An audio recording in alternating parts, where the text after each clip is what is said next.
Hello everyone, मैं हूं कामरान चौधरी और आप देख रहे हैं केमिस्ट्री विद कामरान। हम लोग आपकी क्लास 9 के chapter number 2 structure of atoms के थ्योरी का पोर्शन जो है वो हम कवर कर चुके हैं। आज के लेक्चर में हम लोग डिस्कस करेंगे मल्टीपल चॉइस क्वेश्चंस। अब टोटल 10 मल्टीपल चॉइस क्वेश्चन हैं चैप्टर नंबर 2 में, तो हम लोग पहले 5 MCQs को हम लोग आज के लेक्चर में डिस्कस करेंगे। पहला MCQ देख लेते हैं, विच one of the following results in the discovery of proton. Proton की डिस्कवरी में क्या बेसिकली रिज़ल्ट निकला। अब ऑप्शंस आपको गिवन हैं, cathode rays, canal rays, X rays and alpha rays. अब इसके हम लोग आंसर पर आने से पहले थोड़ी सी एक्सप्लेनेशन देख लेते हैं कि in 1886 Goldstein observed that in addition to cathode rays के साथ साथ other rays were also present in the discharge tube. Discharge tube में एक और तरह की रेज अवेलेबल होती हैं जिनको he called these rays as canal rays, जिनको उसने कैनाल रेज का नाम दिया, जिन पर पॉजिटिव चार्ज होता है। ठीक है, सो हमारा जो ऑप्शन आ जाएगा वो बी ऑप्शन आ जाएगा। सेकंड MCQ देख लेते हैं, विच one of the following is the most penetrating. सबसे ज़्यादा पास होने की एबिलिटी या आर पार होने की एबिलिटी कौन से पार्टिकल्स की होती है। इसके आंसर पर आने से पहले हम लोग इसकी भी एक्सप्लेनेशन देख लेते हैं कि इन 1932 James Chadwick discovered neutrons. James Chadwick ने 1932 में न्यूट्रॉन्स को डिस्कवर किया। When he bombarded alpha particle on A beryllium target. Beryllium पर उसने अल्फ़ा पार्टिकल्स की बम्बार्डमेंट की। He observed that highly penetrating radiations were produced.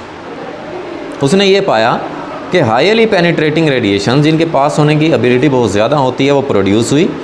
These radiations were called neutron.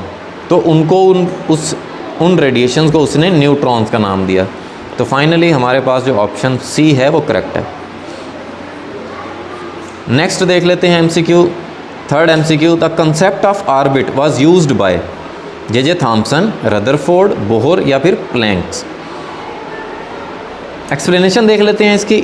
अब Bohr ने जो अपना एटॉमिक मॉडल पेश किया था, उसने बताया था बेसिकली कि electrons revolve around the nucleus in orbits of fixed energy. Electrons जो होते हैं वो न्यूक्लियस के अराउंड फिक्स्ड ऑर्बिट्स में, फिक्स्ड एनर्जी लेवल्स में रिवॉल्व कर रहे होते हैं। ठीक है, तो ये किसने बताया था? बोहर ने। नेक्स्ट MCQ देख लेते हैं जो कि है फोर्थ MCQ कि जी which one of the following shell consists of 3 sub shells. कौन से शेल में 3 सब शेल्स होते हैं? ऑप्शंस आपको गिवन है, O शेल में, N शेल में, L शेल में या M शेल में।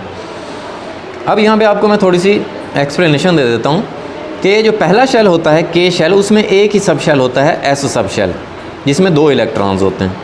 जो सेकंड शेल होता है L शेल, उसमें 2 सब शेल्स होते हैं, S और P।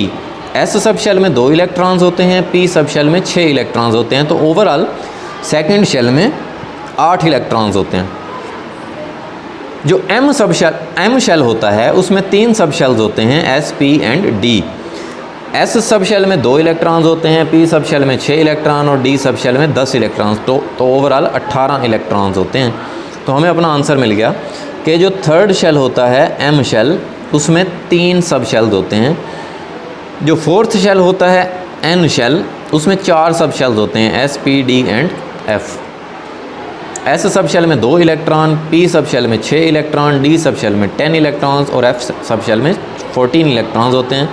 तो इस तरह से टोटल 32 इलेक्ट्रॉन्स होते हैं फोर्थ शेल में। तो एनी हाउ वो हमसे पूछा गया था कि 3 सब शेल्स कौन से शेल में होते हैं। तो थर्ड शेल में 3 सब शेल्स होते हैं, S, P and D। Next MCQ देख लेते हैं, which radio isotope is used for the diagnosis of tumour in the body. अब बॉडी के अंदर जो ट्यूमर होता है उसको डायग्नोस करने के लिए कौन सा आइसोटोप इस्तेमाल होता है? कोबाल्ट 60, आयोडीन 131, स्ट्रोंशियम 90 या फास्फोरस 30। एक्सप्लेनेशन देख लेते हैं। आइसोटोप्स, आयोडीन का जो आइसोटोप होता है जिसका मास 131 होता है, are used for diagnosis of goitre in thyroid gland. तो ये हमने पढ़ा था कि थायराइड ग्लैंड में जो गोइटर की डिज़ीज़ होती है, मीन्स के थायराइड ग्लैंड का अपने साइज़ से बड़ा हो जाना, इसको डायग्नोस करने के लिए हम लोग आयोडीन 131 यूज़ करते हैं। तो फाइनली जो इसका ऑप्शन हो जाएगा वो बी ऑप्शन करेक्ट हो जाएगा। तो ये आप लोगों ने पहले 5 MCQs देख लिए। नेक्स्ट लेक्चर में हम लोग नेक्स्ट वाले 5 MCQs को देखेंगे, उनकी एक्सप्लेनेशन और उनके आंसर्स को देखेंगे। तो होपफुली आपको ये लेक्चर बड़े अच्छे से क्लियर हो गया होगा। फिर भी अगर आप लोगों के माइंड में कोई भी कन्फ्यूजन है, कोई भी क्वेश्चन है आपका, देन आप नीचे कमेंट सेक्शन में मुझसे पूछ सकते हैं।